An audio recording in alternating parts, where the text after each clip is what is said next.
Hi, I'm David Derrick, head of story for an upcoming feature film at Walt Disney Animation Studios. Today, I'm going to teach you how to draw a lion. And when you're done drawing your lion, I want you to share it with your neighbors by putting it somewhere where they can see, the balcony, mailbox, your front door, wherever, to participate in National Geographic's Earth Day Neighborhood Safari. And don't forget to snap a photo of your creation and share it using the hashtag #NatGeoEarthDayAtHome. I can't wait to see your drawings. Okay, let's draw a lion. Thank you for joining me. I am only going to use a Sharpie, but I'm going to draw slow, and I hope you guys can follow along. Use whatever drawing tool you are most comfortable with. A pencil, a marker, charcoal. So when you draw a lion, the first thing I usually start with is the head. So I will try to feel out where the top of that head will be, and I'll kind of lightly draw a rough shape. And down the middle of that lion will be a line. It goes right down the middle of their forehead, dividing it nicely. And then right below it, you'll have the eye, and you have a big mark right here to look for. It's called the zygomatic arch. And we have nice big muscles right there above their eyes.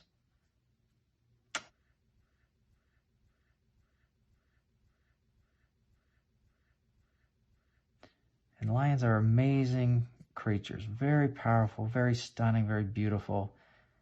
And it's really a treat to draw them with you guys. They have a nose almost shaped like a bird flying away, like these are wings. And when I draw, I try to imagine what's going on underneath. There's a big mouth full of teeth. So you want to make sure that that mouth feels like it has kind of some roundness to it. And you can put the whisker spots so they kind of curve around. Now lions, they have little black lips that, you know, sometimes a lot of people don't draw or notice. But then at the corner, they have very loose gums and lips that hang down. That means they can open their mouths really wide. It can stretch. And then the chin right there. Now I'm going to look for the zygomatic arch right here. Kind of show me where it is. And then where the ears go up here. There are two parts to the ear. There's a little curve here and then a second bigger kind of curve shape there that folds. And then here we do the ear kind of facing the other way, so we won't see that fold. And then there's hair that radiates from the inside outwards, like that. And then we'll kind of draw a light line back here. And I'm going to try to feel the backbone, like that.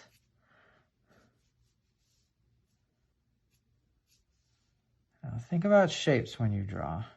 Try to think in volumes. Even though it's flat, try to think in 2 and 3 dimensions. So I try to imagine kind of the shape of a tombstone right here. And that's where the shoulder blade right here is. And then the humerus that goes down right here. Boom. And that will make kind of a little bump right there where their chest is. And then you'll have their elbow right here. Now from the elbow, go down to the wrist. And lions, like your cat at home, will have 5 digits in the front. And they will have 4 digits in the back. Lions are what you call digitigrades, meaning they walk on their toes. We are different. We are called plantigrades. That means we walk on kind of the palms of our feet. So I have the nice shape of the spine. I have a nice shape right here for the rib cage. And I'm thinking about the pelvis, the hips. And then from the hips, you have the long femur that goes down right here to the kneecap. And a lot of people don't realize that the kneecap is all the way up here. And that kneecap will have a little bump, and it will go back in the space like that to the ankle, and then really to the bottom of the foot. That's what those bones are right there. And then, like I said before, they're walking on their toes.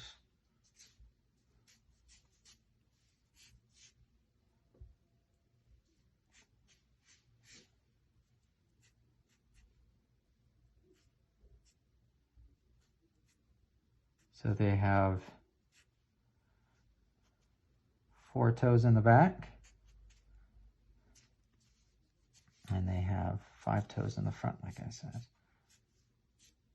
I'm drawing the opposite leg on the other side.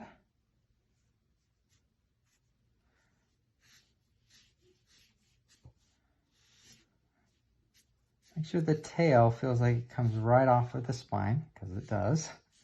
And the tail is full of bones and muscle, so it's not floppy. It has some mass to it. And then at the end, there's a nice big tuft of hair at the end of their tail.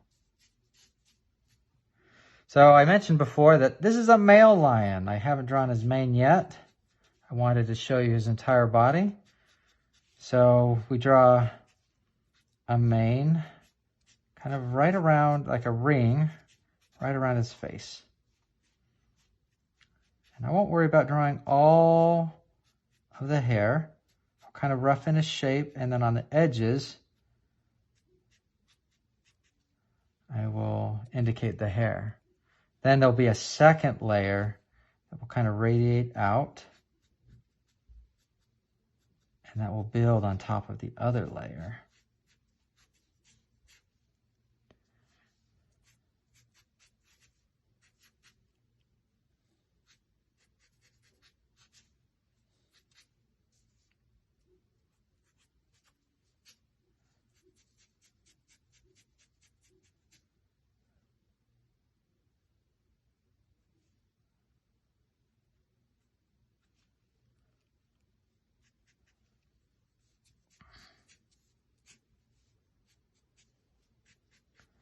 Right now I'm just drawing in a little more detail on that mane, a little more detail on the face.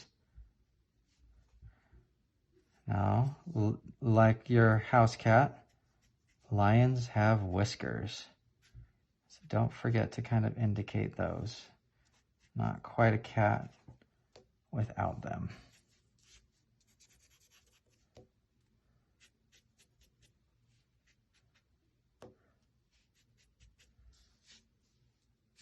And then if you have maybe some watercolor or some crayons or some pastels, you can add a little bit of color to your lion. And lions are very simple in their coloration. It's kind of a beautiful yellow tawny color. So I'm taking just some basic watercolor, and I'm going to put a basic tawny coat on him.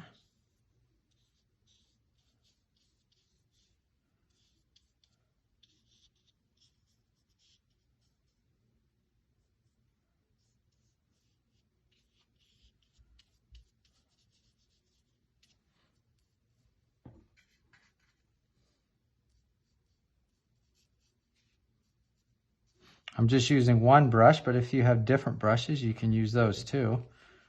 I'm just trying to indicate some of the form that we were talking about, not trying to flatten it out, but maybe even accentuate it.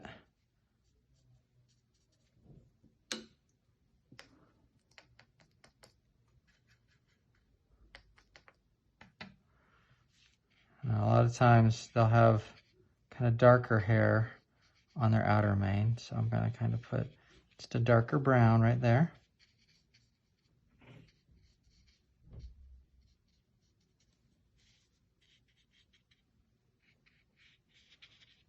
And then kind of use that to shade a little bit here.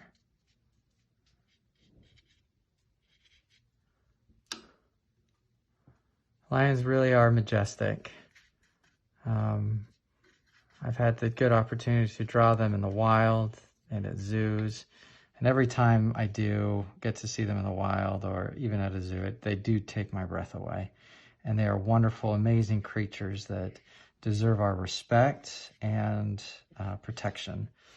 And I hope that in the way we plan for the future and treat wild animals and wild places, that we think about important animals like the lion. So thank you for joining me. I had a lot of fun drawing with you today, and I hope that everyone will enjoy wildlife too. Thank you so much.